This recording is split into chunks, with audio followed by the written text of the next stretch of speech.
కొనుడు తిప్పలు అవుతుంది. శనివారం వచ్చిండ్రు, ఇంతవరకు అన్లోడ్ కాలేదు, ఏం లేదు. అటు లారీలు రాలేదని ఆడ ఆపి వీటికి వచ్చినాం. ఇప్పుడు వచ్చినాం, మళ్ళీ 2 రోజులు పోతుంది అది. కిరాయి ఎంత మీ ట్రాక్టర్ కిరాయి ఇట్లా ఇవన్నీ? ఊరిని బట్టి 3000, 2000, మళ్ళీ ఆపితే 1000 ఒక ట్రాక్టర్కు ఇది నిలబడ్డందుకు. వచ్చుడు వెయిటింగ్ ఛార్జెస్ వచ్చుడు తిప్పలు అవుతుంది, పోడు తిప్పలు అవుతుంది. కుదరదండి, ఇంతవరకు మంచి లేవు, నీళ్ళు లేవు, ఇలా హోటల్స్ లేవు. దగ్గర పాటల హోటల్ కూడా లేవు. ఈ ఊళ్ళో హోటల్ లేవు. పోతే వద్దనపేట 4 కిలోమీటర్లు.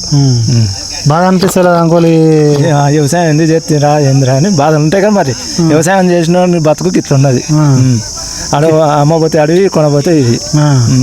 గతంలో ఉండేనా అంకుల్ ఇట్లా? లేదు లేదు. మంచిగా అమ్ముకున్నారు, మంచిగా బతికిళ్ళు. మంచిగానే బతికినాం, మంచిగానే ఉండే. కానీ ఎవరి పరిపాలన మంచిగా ఉన్నది? కేసీఆర్దా లేకుంటే రేవంత్ రెడ్డిదా? రైతు పట్ల మంచిగానే ఉన్నది. అప్పుడు రైతు బంధు మంచిగా వేసేది, అది చేసేది. ఇప్పుడు ఎత్తాడు కానీ మొన్న ఒక టర్మ్ 6000 వేసేది, మొన్న 6000 ఎత్తానని చేయలే కదా. అది కథ. ఇంకా పైసలు వేసినా కూడా మీరు ట్రాక్టర్కి రాకో దేనికో దానికో అన్నీ ఉంటాయా కానీ మరి ఎత్తలేడు ఎందుకో.